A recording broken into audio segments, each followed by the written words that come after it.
Irmãos e amigos, a paz do Senhor Jesus Cristo. Mais uma vez estamos aqui para aprendermos com a sua palavra, a palavra de Deus. E agora iremos aprender sobre a lição juvenis, uma lição muito boa para o nosso aprendizado. Quem está falando aqui é Everton, professor de Escola Bíblica Dominical.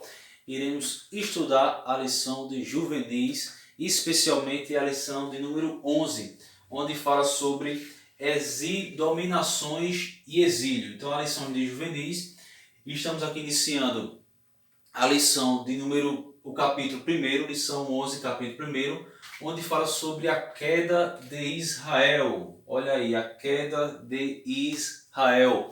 Então nós vemos aqui que o reino de Israel, ou também reino do norte, quem era o rei? O rei era Oséias. O rei era Oséias, porém ele foi um mau rei, ele não foi um bom rei, ele não foi um rei aprovado por Deus. E quem não é aprovado por Deus não é uma boa pessoa, não é aprovado, está reprovado. Mas o arrependimento, ele pode nos fazer a sermos aprovados. A gente faz uma prova, nós não passamos, mas depois tem a recuperação. Então nós podemos ver que mesmo que nós não sejamos aprovados hoje, se alguém não for aprovado hoje, se arrepender, se chegar a Deus, pedir perdão, vai ser aprovado amanhã. Mas o principal é nós sermos aprovados por Deus. Então nós vemos aqui que Oséias ele era o rei da nação de Israel, também chamado de Reino do Norte. Nós vamos estudando aqui a lição após a divisão do reino. Reino de Israel e Reino de Judá. Reino de Israel, o Reino do Norte, ou Reino de Judá, ou o Reino do Sul. Então se tornou duas nações. Então nós vemos que Oséias ele era um rei, porém ele foi um mau rei. Então nós vemos qual era os principais falhas desse rei. Nós vemos aqui que Israel, o povo de Israel, não era todos os israelitas, mas muitas pessoas ali do reino de Israel, eles queimavam seus filhos, seus primogênitos aos ídolos. E tudo isso ia provocando a ira divina, até que Deus, como punição, Deus levanta o reino da Assíria para corrigir, para castigar o reino de Israel, já que eles não estavam fazendo a vontade de Deus, não estavam fazendo o que era correto, estavam praticando abominações diante de Deus. E certas abominações provocou a ira de Deus. Mas Deus é tão misericordioso que nós vemos aqui que os principais motivos, eu coloquei aqui, olha, os principais motivos da queda de Israel, não foi político e nem militar, mas foi o que? Espiritual. Nós vemos aqui que estavam adorando outros deuses e estavam fazendo coisas, praticando pecado, e nós vemos aqui também queimando seus próprios filhos. Outras nações vizinhas, eles tinham o costume, muitos cananeus, de de entregar o seu filho primogênito para que ele fosse queimado ao deus Moloque, porque eles acreditavam que isso trazia bênçãos para a sua casa e para a sua família. E isso é um ato abominável diante de Deus. Então, devido ao declínio espiritual da nação de Israel, Deus mandou muitos profetas. Nós podemos ver aqui que Deus ele levanta vários profetas, dentre eles nós podemos citar Elias, Eliseu, Oséias, Amós e entre outros, mas o povo não escutou. Só uma observação. O profeta Oséias não é esse mesmo Oséias, não. Nós vemos que o Oséias era um nome comum ali na nação de Israel, mas não confunda o profeta Oséias com o rei Oséias, que era o rei quando a nação de Israel caiu.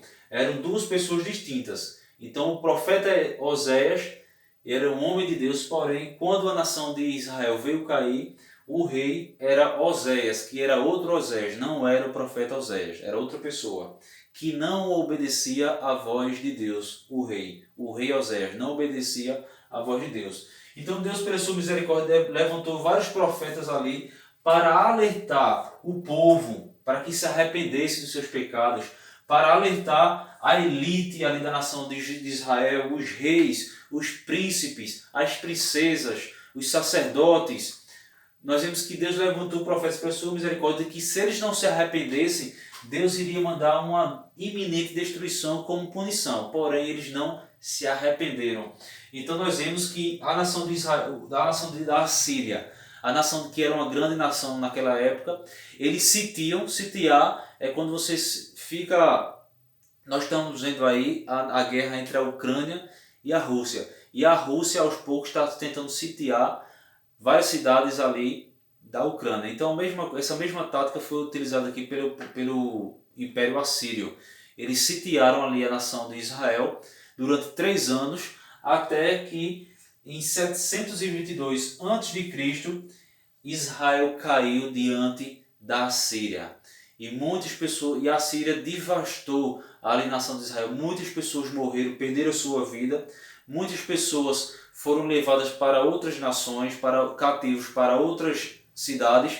Só que nós vemos aqui que a Assíria, ela tinha um diferencial de outras nações. A Assíria, eles quando conquistavam aquela nação, aquela cidade, eles tiravam a vida de muitas pessoas, pegavam aquelas pessoas daquela cidade, levavam para outras cidades e traziam pessoas de outras cidades para habitar naquelas cidades conquistadas. Ou seja, eles faziam a Assíria fazia uma mistura de povos. Ou seja, eles faziam uma miscigenação para que o povo se misturasse entre eles para evitar uma possível retaliação, uma possível sentimento de nacionalismo, para que eles pudessem se erguer e pudessem, viessem confrontar a Síria de novo. Então, misturando o povo de várias nações dificultava esse sentimento de nacionalismo. Então, nós vemos aqui que essa descaracterização de Samaria, da cidade de Samaria, eles veio com o tempo depois, na época de Jesus, tudinho ali, naquela época já tinha isso, essa descaracterização do povo de Israel, principalmente da cidade de Samaria, veio criar uma rivalidade entre os samaritanos e os judeus. Porque os judeus não, como é que eu posso dizer, não iam muito com a cara dos samaritanos, não gostavam muito deles, porque os samaritanos eram povos judeus que casaram com pessoas de outras nações. Eram povos misturados, eram judeus misturados com outras nações. Então por isso tinha essa rivalidade entre samaritanos e judeus. Depois vocês leiam para o livro em 2 Reis, capítulo 17, o capítulo todinho, que vocês vão entender essa história. Mas para finalizar aqui o capítulo primeiro, eu queria falar aqui, 2 Reis 17, versículo 24. E o rei da Síria trouxe gente de Babel, e de Cuta, de Ava, de Amate e de Servavaim, e fez habitar na cidade de Samaria, em lugar dos filhos de Israel. E tomaram a Samaria em herança e habitaram nas suas cidades. Então, eles faziam uma miscigenação de povos para quebrar aquele sentimento de nacionalismo. Amém, meus irmãos? Vou parar por aqui. Já iremos iniciar o capítulo 2 aqui da lição. Paz do Senhor.